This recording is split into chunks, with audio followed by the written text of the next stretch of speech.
Hello there, kia ora. Do you know why your rates and rents seem to be doomed to go up really quickly over the next 12 months? Well, it's because that's what the country voted for.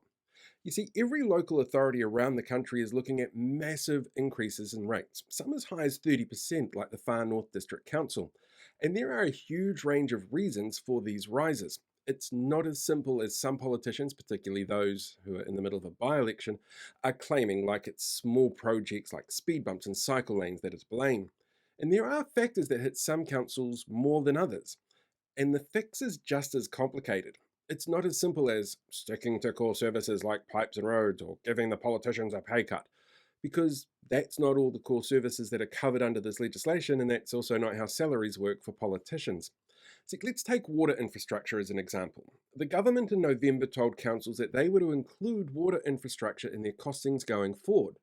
But the work that was done by the previous government towards affordable water reforms, well, they told councils to remove those costs for the next 2 years and prohibited them from putting them back into their budgets, which means, well, suddenly there's an awful lot of expense that councils have to deal with. Water infrastructure makes up about 30% of the average council's budget.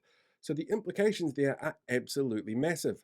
On top of that, many councils have been promised funding for transport infrastructure through Waka Kotahi, which this government also cancelled. Each council's requirements were different. For urban councils, for example, a lot of their work was focused on creating modal shifts, getting people out of cars. And work had already begun on that before funding was pulled. A number of those projects are still needing to be completed, and promised projects are either going to need to be funded by ratepayers or cancelled.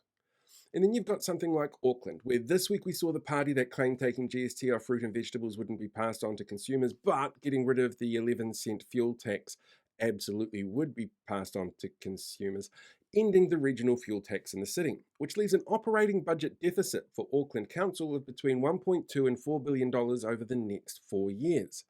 To pay for those projects that this tax was to pay for, which includes massive upgrades to key transport routes, upgraded ferry and train infrastructure, cycle safety improvements, and roading infrastructure in newly developed areas like Drury, Council's going to need to increase rates by about 8% a year, or go without and let Aucklanders know it's National's fault, which is actually Wayne Brown's preferred option. On top of that, councils are actually required by law to do more than just worry about roads and pipes and rubbish collection. The 2002 Local Government Act also states councils have to provide tools and facilities to help build and celebrate local communities that end up being targeted by people as unnecessary. They're the ones that are meeting legal requirements here that are put in place by legislation. So, those people who complain about free concerts in the park, for example, they don't seem to understand that councils have to do something in that field. Add on top of this the increasing cost of operations. Every cost has gone up for all things. That might be something like water or fuel or electricity, or the cost of using something like road freight over rail freight. Their costs have still climbed. The new government has had a direct hand in a number of these expenses being passed on to councils with no alternative revenue gathering options being opened up, which means, well, passing the costs on to ratepayers and renters, which includes places that are more commercial, your local supermarket or gas station or shopping mall.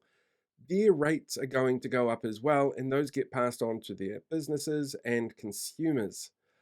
Councils are limited as well in how they can gather revenue. You see, they don't set things like fine levels for parking, that's done through central government.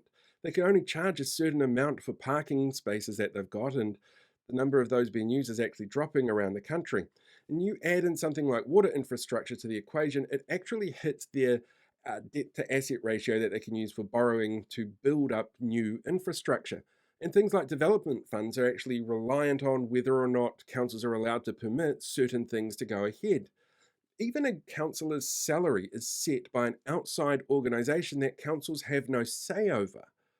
So, when you see a politician crowing about the 11 cents a litre you're saving on Auckland petrol, or a speed bump in your local Facebook group that people are getting upset about, remember how that impacts every other cost your rates are paying for.